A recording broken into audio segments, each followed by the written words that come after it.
ce feu-là en fait sur toi, de vouloir avoir le record du monde ou accéder à une performance bien particulière?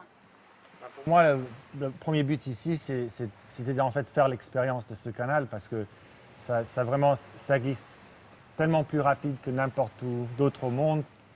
Ici, les performances 45 nœuds, c'est oh, j'ai fait que 4 fois, 5 fois 45 nœuds et partout d'autre au monde, c'est pratiquement impossible de le faire. Donc, c'était d'abord de venir et de faire cette expérience.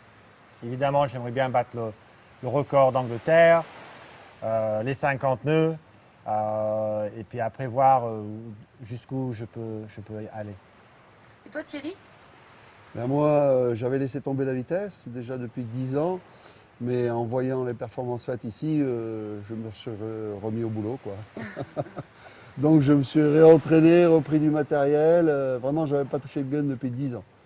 Donc au mois d'avril, j'ai recommencé, ça m'a fait drôle, mais les sensations, les premières sensations sont évidemment exceptionnelles, quoi. L'accélération, c'est terrible, D'accord. terrible.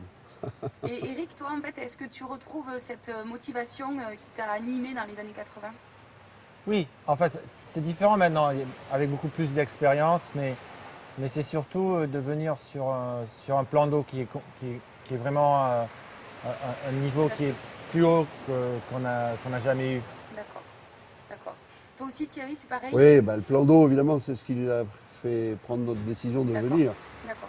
Il y a une possibilité de performance. Tout le monde vise au minimum les 50 nœuds. Si on peut faire plus, on fera plus. Mais le plan d'eau vraiment s'y prête, quoi. Donc D'accord. on espère avoir le vent, mais apparemment ça devient bon. Cool. Eric, quand tu repenses aux années 80, en fait, est-ce que tu te battais avec les bonnes armes, tu penses, ou tu aurais pu faire mieux avec d'autres choses, ou tu penses que c'est déjà énorme avec ce que tu avais à ce moment-là? Bah, je pense que c'était le max qui était faisable avec ce qu'on avait. Maintenant, je pense que les voiles d'aujourd'hui sont beaucoup plus polyvalents. Ils ont une marge beaucoup plus grande d'utilisation. Donc, on passe beaucoup plus rapidement les déventes. On peut prendre des plus grosses voiles, subir les rafales. Donc, en moyenne, je pense que les voiles sont plus rapides. Plus rapide. Et puis ensuite, les planches, ben, tout a évolué. Les ailerons, tout.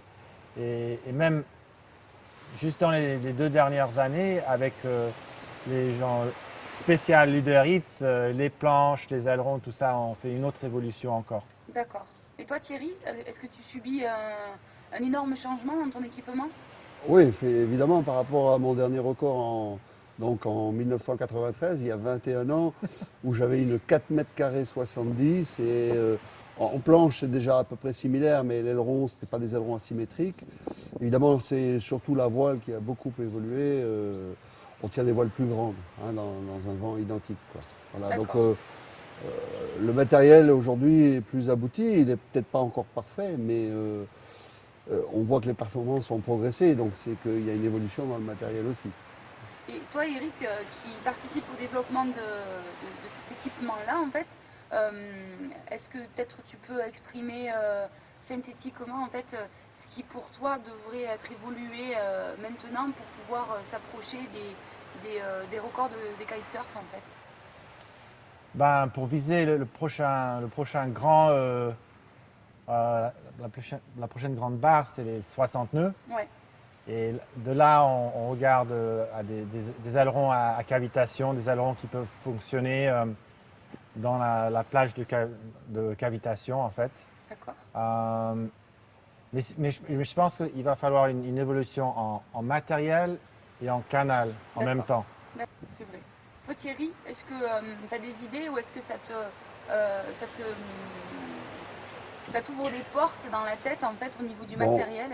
ouais, moi je suis plutôt au bout de ma carrière, même je l'ai dépassé. Hein, donc il y a 40 ans que je fais de la planche à voile. Donc c'est un dernier coup pour moi. Je vais essayer de me remettre en forme au maximum. Ouais, Mais l'évolution du matériel, c'est peut-être pas moi qui vais la faire. Ça sera plus place aux jeunes, hein. ah, ok. Mais bon, j'espère encore montrer un petit peu ce que Ce je que peux tu faire sais sur faire. cette tentative. D'accord. Est-ce que ça vous fait drôle d'être tous les deux sur le même ligne de départ ou Qu'est-ce que ça vous procure comme sensation ou émotion? Moi, ça me semble normal, puisque je l'ai toujours vu avec moi depuis 1985 ou 6. Donc, C'est ça des m'a pas. retrouvailles? Ouais, bah oui, oui, on s'est Ouais. même embrassé. Hein, Ouais. parce que Non, bon, mais ça faisait en fait, longtemps. ouais, Ouais. ça fait depuis longtemps qu'on fait ces types de tentatives et compétitions ensemble. Moi, en fait, moi, j'ai pris une pause avant lui.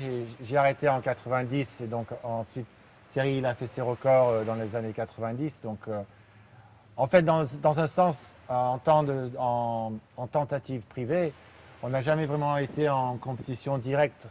C'était pas Euh, le même Ouais, moment. on était sur des grandes compétitions avec 60 personnes, donc lui, il était un compétiteur comme tous les autres, quoi, un grand groupe. Parce qu'au début, quand on a fait les tentatives, en fait, moi, je débutais. J'ai mis plus de temps, eux étaient déjà plus aboutis sur la vitesse. Moi, j'ai pris le train en route et je fabriquais mes planches. Enfin bon, j'étais peut-être pas tout à fait au point. Et puis au début, lui, il avait déjà des ailes rigides, des voiles à camber. Nous, on était encore aux voiles de vague. Donc, j'avais un aileron en bois à Fouerté en 86 qui faisait 25 mm d'épaisseur. Bon, c'était vraiment. Je faisais sécher les ailerons dans le four de la cuisine. Donc, il faut voir ce qu'on faisait pour essayer d'aller vite. Qu'est-ce qui vous a motivé à cette époque pour faire ces tentatives-là, pour aller là où personne n'était allé, Eric? Pour moi, en fait, j'ai connu le record de crossbow avant que j'ai commencé à faire du windsurf. En petit garçon, 10, 11, 12 ans, je suivais Dans les ça. années 70. Et ensuite, quand j'étais windsurfer et Fred Haywood avait battu les 30 nœuds, et je me suis dit, pourquoi pas 36 nœuds, pourquoi pas crossbow, et pourquoi pas les 40 nœuds. Et donc en fait, moi, j'ai visé un goal assez précis. Pour moi, c'était crossbow, c'était le bateau. Je voulais battre le bateau. D'accord. Et toi, Thierry, qu'est-ce qui s'est passé dans les années 90 pour que tu puisses t'engager? Quand j'ai commencé à me faire des customs en 82 avec un pote, il m'a dit: qu'est-ce que tu veux faire, de la vague ou de la vitesse? J'ai dit: de la vitesse. Moi, c'est ça qui. Aller vite. Déjà, dès le premier custom, l'objectif c'était d'aller vite. Donc, je suis resté sur cet objectif-là. Voilà. Je n'ai pas changé de ma carrière. Aller vite. Allez vite.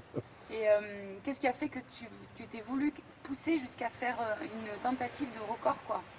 Ah ben, parce que disons que j'étais entraîné un petit peu dans le mouvement, les autres faisaient, j'ai dit pourquoi pas moi aussi. Je voyais que certains ont réussi, donc je me dis j'ai peut-être le potentiel de réussir. D'accord. Alors moi il fallait que je travaille, j'avais déjà une famille à faire vivre, donc c'était compliqué pour moi d'arriver sur les compètes alors que j'avais très peu navigué, mais toujours le but, puis une fois qu'on est entraîné dans le mouvement, on trouve un peu de sponsors et puis on essaie de faire encore mieux, et puis bon, ça se fait quoi. D'accord. C'est enclenché. Là, pour venir à l'Uderitz, comment vous vous êtes entraîné, Eric, par exemple? Toi, qu'est-ce que tu peux dire de ta préparation pour venir ici aujourd'hui? Moi, je me suis dit, je vais aller light. Donc, j'ai fait du vélo toutes les semaines, j'ai pas bu de bière, donc j'ai descendu à 70 kilos et je me suis dit, bon, je vais être hyper en forme, pouvoir faire nerveux, faire beaucoup de run. Après, je suis arrivé ici, en fait, tout le monde qui va vite, il boit beaucoup de bière, il mange beaucoup. Alors, je me suis dit, peut-être j'ai merdé un peu sur l'entraînement, mais bon, voilà. Toi, Thierry, non. Non, pour moi, l'entraînement, évidemment, ça a été de reprendre un peu la muscu. Et je me suis mis au vélo aussi depuis 4 mois. Donc, souvent, je me lève à 6 heures pour aller faire 22 km à la lampe frontale, parce qu'il fait nuit. Et puis sinon, je fais du paddle avec mon pote Yann, qui est sur la compétition aussi, qui peut faire fort. Et voilà, paddle, planche à voile. Et je me suis entraîné un peu sur le 4 aussi. Malheureusement, en septembre, il n'y a pas eu de vent. Donc, on a manqué un petit peu d'entraînement, mais on est en forme. Super. Eric, pour l'instant, tes sensations finalement, est-ce que c'est ce que tu attendais sur le canal en fait? Est-ce que comment tu vis la réalité finalement sur le canal? Au premier contact, j'ai trouvé la zone de lancement extrêmement court. Donc ça, c'était le premier choc parce que, je sais pas, sur le vidéo et tout ça, ça avait l'air plus long, la partie du départ avant le virage. Et même entre le virage et la ligne de départ.